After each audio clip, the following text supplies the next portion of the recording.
Hi all, in this video we will discuss about real-time dashboard in Boomi. So this is how the real-time dashboard looks like. Um, and I have taken this reference screenshot since I don't have low latency processes that are deployed to my environment. And we can also check how the real-time dashboard looks on the platform UI. This is how the real-time dashboard looks like on the platform UI, and we can navigate to the real-time dashboard by clicking on the dashboard and selecting the real-time dashboard in the drop-down. Coming to the various gadgets or sections present in the real-time dashboard, this is how it looks like. These are all the gadgets that are present on the real-time dashboard, and basically, this dashboard provides the summary status of the low latency processes that occurred in the date and range we select here. So all the low latency process information is aggregated in this particular report rather than the process reporting page which we see for the general mode executions. So the summary of the information may be delayed up to 5 minutes after the processes have completed, and it will appear on this dashboard, on this real-time dashboard. So now we will check in detail what each gadget displays. So before that, we will see what are all the filters that are present um, in this real-time dashboard page. So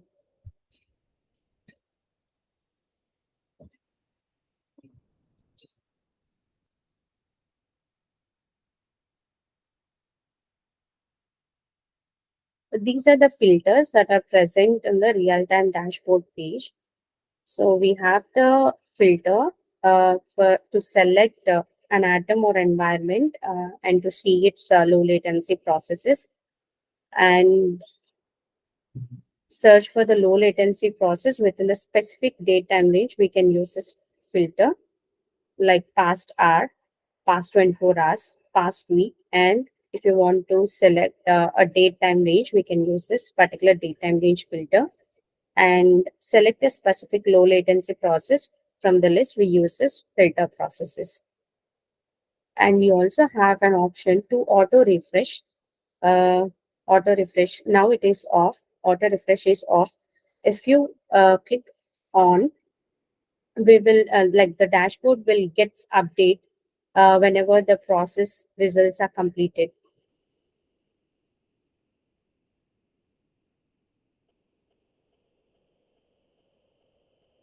So now we will discuss in detail about each of these gadgets.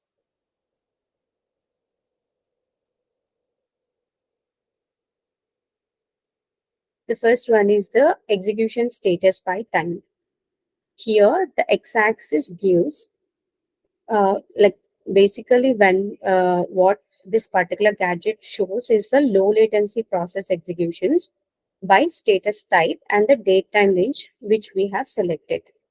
So the x-axis here, it shows the date range, and the y-axis is the number of executions that occurred in that date time range we selected. So it is a bar graph. So the blue color indicates the ones, the process executions which are completed, and the orange color displays the process executions which are completed with warning.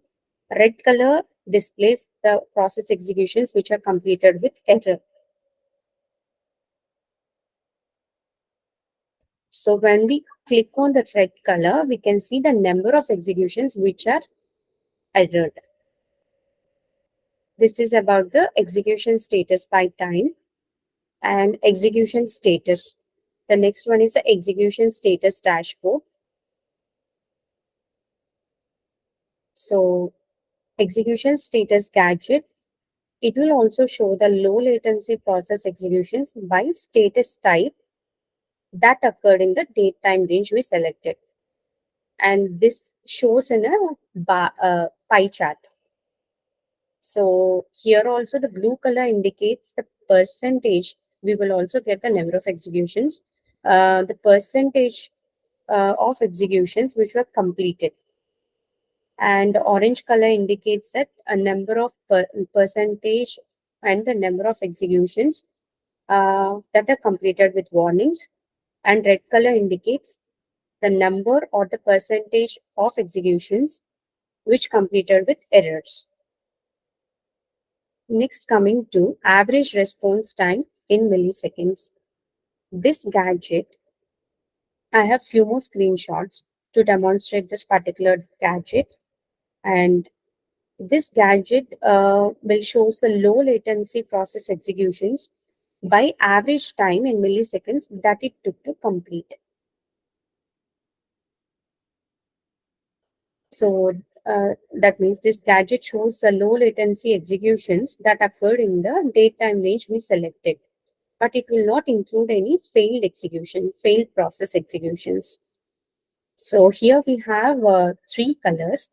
The standard deviation, which is represented in gray color, and average response time, which is represented in blue color, and maximum response time, which is represented in red color, which is represented in orange color.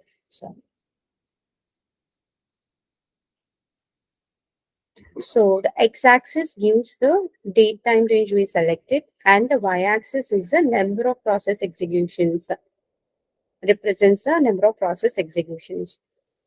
So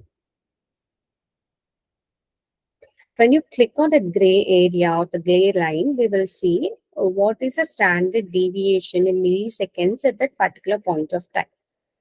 Similarly, this is for standard deviation reference image, and this is for the average response time. When you click on the blue line, we will see the average response time in milliseconds. Similarly, the orange line indicates the maximum response time at that particular time in milliseconds. And this is about the average response time gadget. And the last one is a process summary report gadget. The process summary report gadget, it gives the summary record for the executions of each low latency process that occurred in the selected date time range. So here we can see all the processes since we didn't filter on any particular process. So the icon to the left of the process row shows the most severe status that occurred during the process's multiple executions.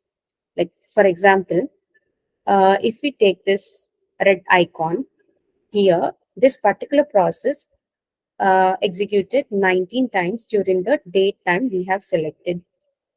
So this red color icon indicates that at least one of the executions is completed related to this particular process is completed with error. Similarly, this yellow triangle indicates that at least one of the executions of the process completed with warnings. And the green color circle means all the executions of the process completed successfully. So we can also click on the process name to expand the row for the detailed information for each status. And coming to average response time in milliseconds. So how we will get this average response time is we need to sum all the total responses and divide it by the number of times that particular low latency process is executed. This is how we will get the average response time, and it is represented in milliseconds. So if this particular process executed 9 times, we will sum the responses. We will sum all the total responses of the 9 executions and divide it by the number of times that is executed. For example, it divided by 9. That is how we will get the average response time in milliseconds. And standard deviation, and this is also represented in milliseconds, and this is the standard deviation for the process execution selected for the selected period, and number of executions. So in that selected date time range, how many times this particular low latency process executed, we will get that number here. Average inbound size bytes.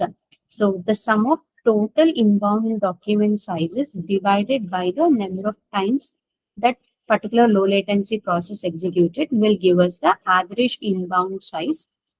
And in it 0 bytes means 0b means it is indicated in bytes.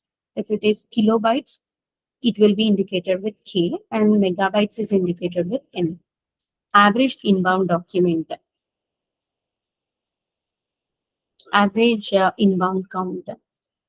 The average inbound documents divided by the number of times the low latency process executed will give us the average inbound document count. Average outbound size in bytes. The sum of all the total outbound document sizes divided by the number of times that particular low latency process was executed will give the average size of that outbound outbound document sizes, and it is represented in bytes, kilobytes, and megabytes. Average outbound count. The number of outbound documents divided by the number of times the low latency process was executed will give the average outbound count. Average returned size bytes. The sum of total document sizes returned by a written document shape. So this particular option will give us the document sizes, sum of all the document sizes returned by the written document shape divided by the times, number of times that low latency process executed. So this is again in bytes, kilobytes, and megabytes. Average return count. So the number of documents returned by the written document shape divided by the number of times the low latency process was executed will give us the average return count. So this is all about the real-time dashboard and the gadgets present in the real-time dashboard. Thank you.